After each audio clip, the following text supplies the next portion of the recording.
चलिए स्टूडेंट, आज हम बात करेंगे क्लास 9th के साइंस के फर्स्ट चैप्टर की मैटर इन आवर सराउंडिंग्स। सबसे पहले हम बात करते हैं मैटर की। What is the matter? Matter is the substance which have mass and occupies space and matter is made up of टिनी particles. यानी सिंपल यदि हम शब्दों में बात करें तो मैटर वह है जो स्थान घेरता है और उसका अपना एक मास होता है। जैसे यहाँ पर एग्जाम्पल लिए गए हैं नोटबुक, पेन, स्टार, सन, प्लेनेट, एयर।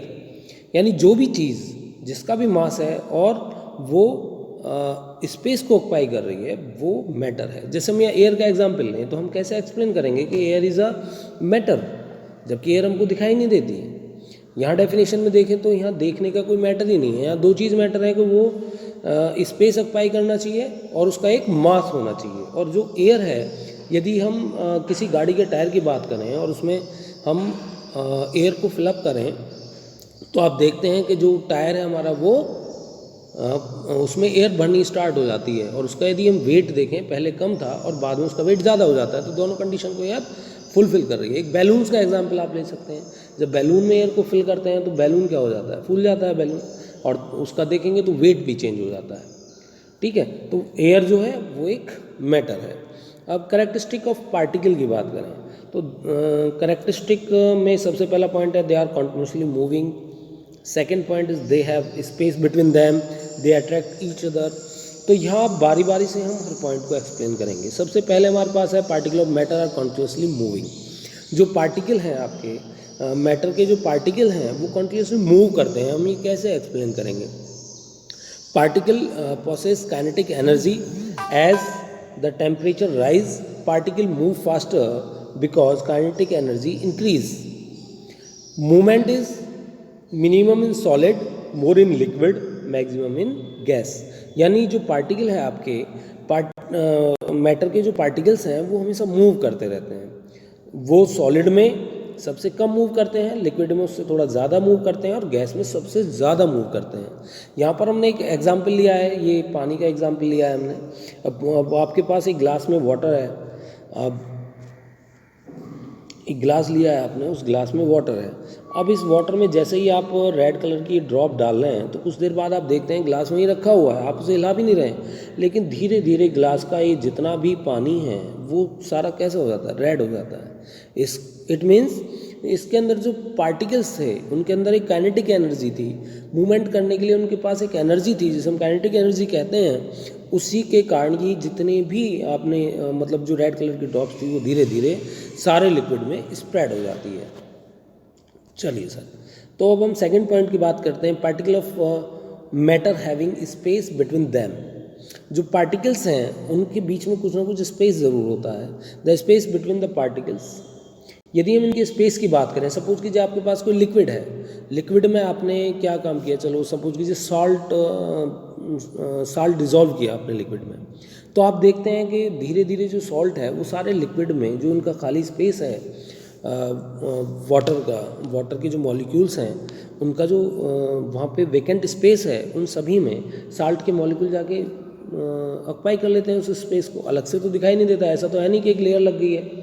यदि आप सॉलिड पार्टिकल की बात करें तो आप एक हार्ड सरफेस पर यदि सॉलिड पार्टिकल डाल रहे हैं कि पहले आप रेत डालें, फिर चीनी डालें, फिर नमक डालें, तो तीनों की अलग अलग लेयर बन जाएंगी। लेकिन यदि आप लिक्विड में आप देख रहे हैं, लिक्विड में आपने कोई साल्ट डाला तो वहाँ जब आपने साल्ट डाला तो देखा जो लिक्विड के बीच में जो स्पेस था उनमें साल्ट जाके उन स्पेस को ऑक्युपाइज कर लिया, इसलिए हमें वो कोई लेयर वहाँ पर दिखाई नहीं दी।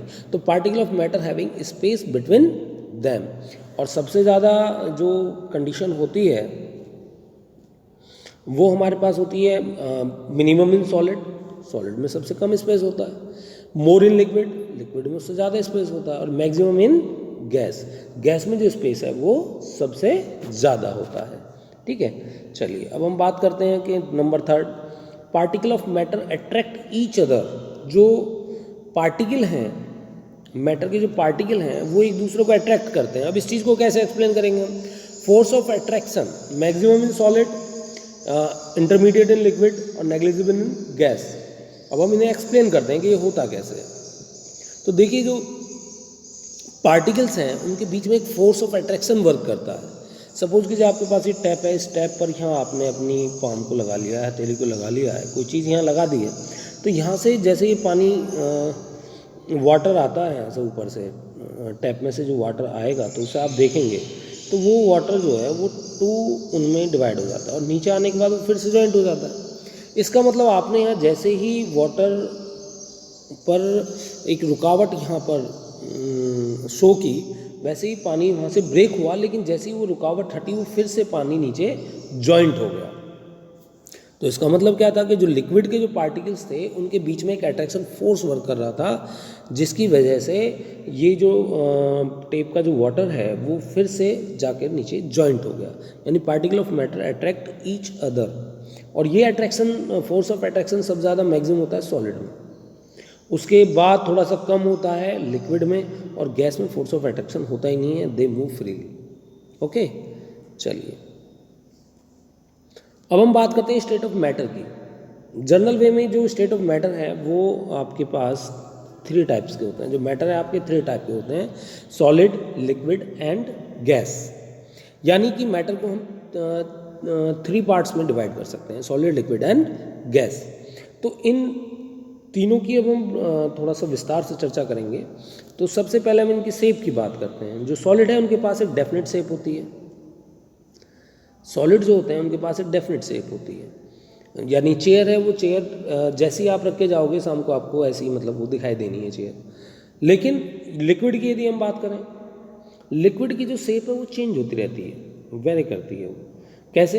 यदि आपने पानी ग्लास में है तो ग्लास की शेप में होगा, आपने एक स्पून में ले लिया तो स्पून की शेप वो एक्सेप्ट कर लेगा, यानी चेंज हो है उसकी जो शेप है वो डेफिनेट नहीं है। गैस की यदि बात करें तो उसकी कोई शेप डेफिनेट है ही नहीं। गैस को तो आप यदि सिलेंडर में है तो सिलेंडर की शेप में है, वहाँ से सिलेंडर लीक हो गया तो आपके रूम की शेप में है। Second is the distinct boundaries. जो सॉलिड है उसकी बाउंड्री जो है वो बिल्कुल सेपरेट है, वो मिली हुई नहीं है।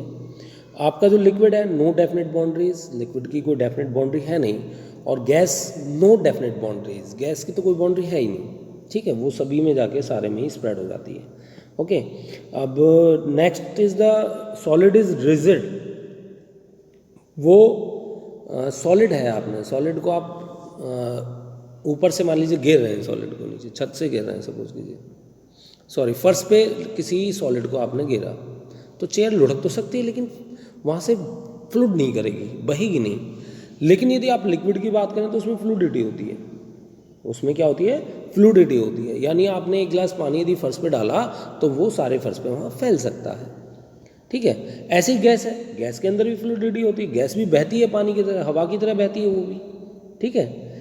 तो अगली चीज़ है, नेक्स्ट हमारे पास जो यहाँ टॉपिक आ रहा है वो है इनकम्प्रेसिबल। जो आपका सॉलिड है वो इनकम्प्रेसिबल है, यानी आप उसे प्रेशर से यदि आप उसे बीचने का प्रयास करेंगे तो बिचेगा नहीं वो। लेकिन लिक्विड की बात करें तो लो कंप्रेसिबल है, और आप गैस की बात करेंगे तो हाई कंप्रेसिबल है।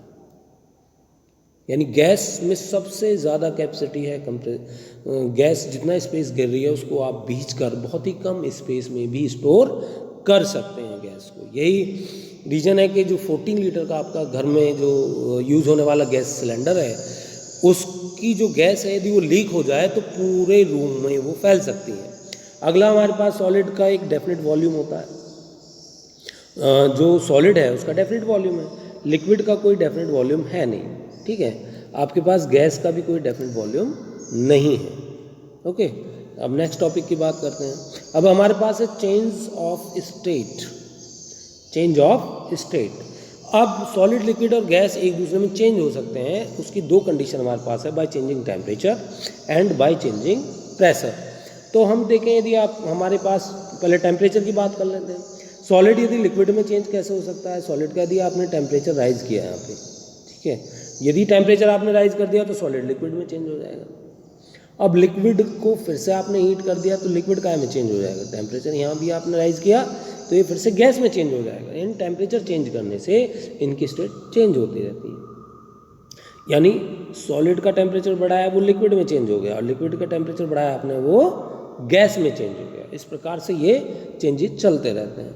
लेकिन यदि आपने टेम्परेचर गैस का कम किया, अब यहाँ प्रेशर की तरफ आ गए हम, ठीक है, प्रेशर, ये आपके पास गैस है, गैस का यदि आप प्रेशर बढ़ा रहे हैं तो वो लिक्विड में चेंज हो रही है, और लिक्विड का प्रेशर बढ़ा रहे हैं तो उसके जो पार्टिकल्स हैं वो एक दूसरे को और पास आ रहे हैं और वो सॉलिड में चेंज हो रहे हैं। यानी प्रेशर इंक्रीज करने से जो स्टेट है वो गैसेस स्टेट से सॉलिड स्टेट में धीरे धीरे चेंज होने लगती है। तो इस प्रकार से इनकी स्टेट चेंज हो जाती है। जैसे यहाँ पर ये दिखाया गया है, यहाँ प्रेशर बढ़ने से, ठीक है, जब प्रेशर बढ़ता है तो हमने ये गैस ली थी, इसमें जब प्रेशर के साथ इसमें हमने इसको गैस को इसमें एंट्री किया तो जो गैस थी वो किस में चेंज होगी, लिक्विड में चेंज होगी।